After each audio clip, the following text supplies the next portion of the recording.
Good morning, everyone. Here I will tell you about the work I've been doing for the last year or so, also with Julie Muller at the CCSE group. The work involves hyperparameter optimization using surrogate modeling, uncertainty quantification, and the software we built, HYPPO, is highly scalable. And we've been working on Cori, and now we're actually working on parameters. So what I will do is tell you a bit about the motivations and what else are challenging we're hoping to address in the field of hyperparameter optimization and scientific application. I will also discuss a key feature in our software called the asynchronous nested parallelism, which we use to scale up our hyperparameter optimization software. So at the lab, I mean, there's a lot of work that is done in scientific application, and a lot of this work often involved simulation, very complicated simulation that are hoping to solve very complex problem. And one of the reasons simulations are being made is because you don't have analytical solution to the problem, and so you try to approach it in a numerical way and try to find the best numerical solution that matches the observations that you actually see. So for example, in geophysics, what I'm showing here on the right, it's about doing surface wave inversion, where you have your recording at the surface, your seismic recording at the surface, and what you want to do is to infer what is the composition underground. So there, for example, there's a lot of unknown. I mean, the composition of the ground, you don't know what it is, and that's actually what you're trying to infer from the seismic data that you have at the surface. So here you're going to see where I'm telling you all about this, and it's really about telling you that there is a lot of challenge in finding the best parameters when you actually do a simulation. And there's actually four important reasons. The first reason is because, as I said, you don't necessarily have an analytical description, analytical solution to your problem. The second reason is you don't have any derivative information. So things like stochastic gradient descent is not going to be possible in this situation. Then the third challenge is that you can have this multimodal objective function in that. What it means is that you have multiple minima. So how do you actually optimize it? And how do you find the best parameter when you actually do the simulation? That is another challenge. And then the last one, you guess it, it's the simulation can be very expensive in terms of time that it require, and in terms of money, because the more time you need, and the more expensive it's going to get. So now it's slow to go into the next slide, but yeah. So what we're trying to do here is really building a tool that will optimize those problems so you can find the best solution quicker. Now, optimization problem, there is a lot of things going on when you do optimization. So you first start with your objective function. That's the function you try to minimize, and there you already have some way of making things more complicated, because it might just not be just one objective function, it might be multiple objective functions that you want to minimize. And then after that, you have the parameters. The parameters can be an integer, can be continuous, can be mixed integers or whatever. So the problem can become yet more complicated. And then in the middle, you have all boundary conditions and constraints that you might have on the actual parameter space. So you need to take all this into account. And now to make things even more complicated, you don't have just that. The extra things complicated is the uncertainty, where you can really have uncertainty in each of those aspects of the optimization problem, in the actual function that you try to minimize. In the parameters, you can have stochasticity also in the constraint. So all this, we're going to try to address it. And now let's go into what the hyperparameter software so far I've been able to, and what are the limitation of them. and then the consequences. So a first limitation for current HPO software is that usually what they do is to do some random samplings. And so now you guess it, when you do random sampling, what's happening, it's very slow at loading, is that you might probably not be able to find the global optimal in your hyperparameter, in your parameter space. So that is not guaranteed. And so doing random sampling might not be the best way to go, especially if you have a large hyperparameter space that you're trying to explore. Now, the other limitation is that obviously, since you're doing random, if you really want to cover your parameter space, you need to run hundreds to thousands of hyperparameter sets. So you really are sure that you're covering enough the space. And obviously, if you do that, if you need to scale up, it's going to be very complicated. And it might require a lot of times. And then another limitation of current hyperparameter optimization software is that uncertainties are usually not considered. So this means that you might probably have a suboptimal prediction, unreliable prediction. So with HYPPO, with our software, we're trying to address all those problems. And here I'm going to show you the solution. So for the grid sampling, our approach is to use surrogate modeling. So instead of just running a random hyperparameter set, we have a few points, we fit a surrogate model, and then the next one you really predict from the fit you already make, and so you actually quickly improve. And I'll show you some results about that. Now, for running hundreds to thousands of hyperparameter set, we might also have to do it, but using this asynchronous nested parallelism, we can actually scale this up very nicely. And for the uncertainty, we actually do uncertainty quantification. So I'm already 7 minutes ahead, so I'm going to have to speed up a little bit. So now let's actually dive in the actual hyperparameter optimization software that we've built. Our problem, the application we're working on here is in machine learning, and this is very slow. So yeah, in machine learning, you know, we have these things called neural network, where you have your input data, and then it goes through several weights to the next nodes, the next layers, and you have those weights that are the things that you're actually trying to optimize when you're training a neural network. And so basically, this is one thing that you're trying, one objective function that you try to minimize, which is the loss. We call it the loss. And you try to find the best set of weight for your problem. Now that's one thing, and actually this is what we call the lower level problem, which is really minimizing the loss function from your problem. But what you want, for example, you have the weights, but you have other parameters like the learning rate, the number of layers, number of nodes per layers.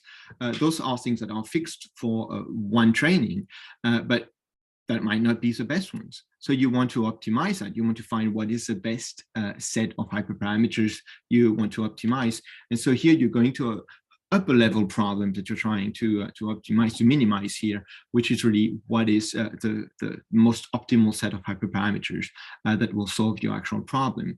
And so what we're doing here is this bi-level optimization is we're setting some hyperparameter set, and then we minimize the lower level problem. And then we go back in finding another set of hyperparameters that we minimize. And then little by little, we'll start figuring out which is the best, or the most optimal set of hyperparameters. So it's kind of a loop. And so now I'm going to show you a little flow chart and guide you through our software and what it actually does. So initially, you have initial experimental design where you select a few hyperparameters, and then you're gonna fit it. So it's very easy with our software, HYPPO evaluation, and then a configuration file, and then there is a documentation. I'll put a link at the end of the presentation to the documentation. So we have our first set of hyperparameters. We're fitting it we do the training, we solve our lower level problem, and then to have uncertainty quantification associated to it, there is two ways to do it. So we really need to do it to figure out whether our model, this specific set of hyperparameters, is the most optimal one or not. So two ways to do it. One way, it's either you run multiple times the same architecture from scratch, you're training from scratch multiple times, and then you take the mean and the standard deviation, and that's it. You already have an idea of what is kind of the uncertainty of a given architecture. The other way is to use what we call Monte Carlo dropout, where we actually take advantage of this dropout layer, and then we just run it multiple dropout. We run it multiple times when we do inference. So when it will drop, it won't, if you have a dropout rate of 0.5, so 50%, it won't drop the same 50% when you do it multiple times. So you actually do this many times. And yeah, it's kind of a Monte Carlo approach. And at the end, you actually get an uncertainty. You can evaluate the uncertainty on your problem. So yeah, I'm just showing how it looks like the uncertainty when you do time series, but also when you do image classification, where you have the uncertainty associated to the class that you have. And then when this is done, I mean, you've done it for your initial design. Then for the first few points that you've done in your hyperparameter space, you're going to feed a surrogate model. And when you feed your surrogate model, then you predict what the next set, based on your models that you have, of the fit that you have, what is the next sample set that you want to evaluate. And then you go back in solving the lower problem. And it's kind of a loop. And then you can, the stopping criteria at the moment is just setting a fixed number of iteration for the loop in the surrogate modeling. But you can, it's very flexible. You can apply some of the stopping criteria if you want. So now here, a quick example of how it looks like in 1D and in 2D. So in 1D, this is, for example, a problem that you want to minimize. When you do surrogate modeling, so here at the beginning, here what you see is the original function with 2 points that you have from your initial experimental design. And in the middle, you actually see in the solid line what the actual surrogate model is. And then you start actually running multiple run during your surrogate model, and you can actually find very quickly where the minimum is. And the same thing is for 2D. So here it's a bivariate Gaussian profile. And the same thing, you have your initial experimental design, where you have 3 points, and then you start doing your surrogate modeling, and very quickly you can actually find the minimum point of this, and so you can apply it for 3D, for ND, and a lot of dimension. So and so here, what I'm showing is why, I mean, is it better? I mean, the question that we want to answer is surrogate modeling actually outperforming random sampling? And here you can really clearly see that yeah, if you do random sampling, you have a weak space, and that was for the 2D problem. You do random sampling, it's going to take you some time to actually find the minimum. When you do surrogate modeling, as you could see in the previous slide, very quickly it figures out that the minimum is it's nearby, and it actually finds it very quickly. So now this is obviously, oops, sorry, it went so fast. This is obviously like that was an easy problem. When in machine learning, you might have several minima, maybe more complicated than that. But the idea is the same, and it actually works the same when you are working on machine learning application. So now the thing is, this feature, I want to tell you a little bit about this feature to scale up our software in the big clusters. And it's called asynchronous nested parallelism. So what we try to figure out is where we can actually parallelize our framework. So one first thing you can parallelize, obviously, it's the training, and even during the inference, you split your data into multiple batches, and then you send it to multiple processors, CPU, GPUs, what you want. You can do multiple node. So that's one aspect of the software where you can actually parallelize things. When you do multiple trial, and even when you actually do UQs through uncertainty quantifications through the Monte Carlo dropout, you also run different trial, at least 5. That's the kind of the minimum that we're using. So those there as well, you can actually parallelize both. So you do either one, the training, or the other, the trial. So that's one thing that you can parallelize. But then there's you're going to run many more set of hyperparameters, hopefully less than if you were doing random sampling, but still you'll run a lot. And when your simulation is very expensive, it can take, it could take easily days. So you don't want that. So there is another level of parallelization that you want to implement, and it's really when you do your initialization, your initial experimental design, and when you do your surrogate modeling, you want to be able to evaluate a multiple set of hyperparameters at the same time. So as you can see here, there's 2 levels of parallelization. So what we actually used is this in Slurm, there is a Slurm step and Slurm task. So you can actually have 2 levels of parallelization, and that's actually what we implemented.